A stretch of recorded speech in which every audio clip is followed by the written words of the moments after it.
આમોદ આરોગ્ય કેન્દ્ર ખાતે સ્વચ્છતા અભિયાન અંતર્ગત યોજાયેલ કાર્યક્રમ દરમિયાન વોર્ડ નંબર 5ના રહીશોએ પાણીના મુદ્દે મુખ્ય અધિકારી સહિત સદસ્યોનો ઘેરાવો કરતા મામલો ગરમાયો હતો, જે બાદ પાલિકા સત્તાધીશોએ પાણી પહોંચાડવાની બાંહેધરી આપી મામલો થાળે પાડ્યો હતો।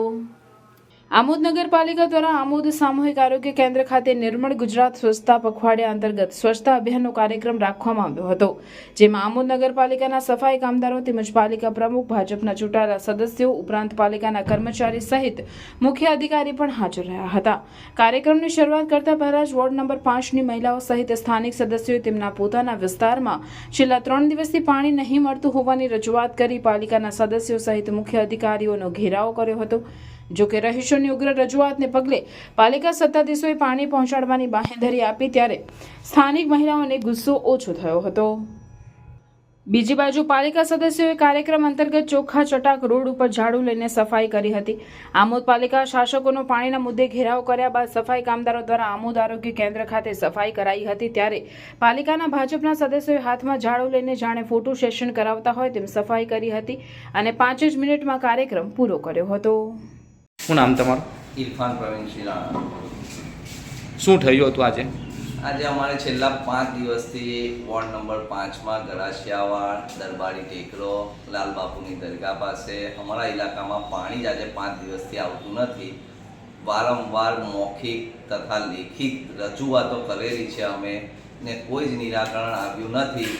તેના કારણસર પબ્લિકે આજે બધાનો ઘેરાવો કરીને એમને રજૂઆત કરી છે કે ભાઈ છેલ્લા 5 દિવસથી નળ પર ટીપું પાણી આવ્યું નથી।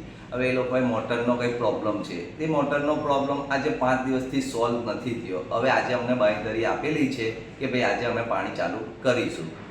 હવે આજે જોઈએ છે, અગર જો આજે પાણી નહીં ચાલુ થાય તો કાલે અમે નગરપાલિકામાં ફરીથી આવીશું પાછા। કોનો આ બાબતે તમે ઘેરાવ કરેલો ત્યાં આગળ? ત્યાં આગળ અમારા આમોદ નગરપાલિકાના પ્રમુખ જલપાબેન હતા, અમારા ઉપપ્રમુખ જસુભાઈ રાઠોડ અને કારોબારી અધ્યક્ષ ગીતાબેન પણ હાજર હતા અને અમને આજે પાણીનો જવાબ આપેલો છે। સાંજ સુધીમાં અમે જોઈએ છે કે પાણી આવે છે કે નથી આવતું। અરે અરે અરે બહુ ખુશ લાગે છે ને? એડમિશન થઈ ગયું કે શું? તો પછી BCA માં એડમિશન થઈ ગયું? શું વાત કરે? પણ તારી તો કોમર્સ લાઈન હતી। એવી કઈ કોલેજ છે જે IT કોમ્પ્યુટરમાં એડમિશન આપી દે? અરે છે ને આપણા ભરૂચમાં એક college MK institute of computer studies, જેમાં કોમર્સ અને આર્ટ્સ લાયા પછી BCA and MSc computer applications લાયા પછી IT પ્રોફેશનલ પણ બની શકાય। મારે પણ મારું કેરિયર IT કોમ્પ્યુટરમાં કરવાનું છે। અરે IT કમ્પ્યુટરને લગતા તમામ ટોપિક્સ જેમ કે AI, software, website, mobile application અને એનિમેશન અહીંયા કોર્સીસમાં કવર થાય છે, એટલે MK ICS પરફેક્ટ ચોઇસ છે એડમિશન લેવા માટે।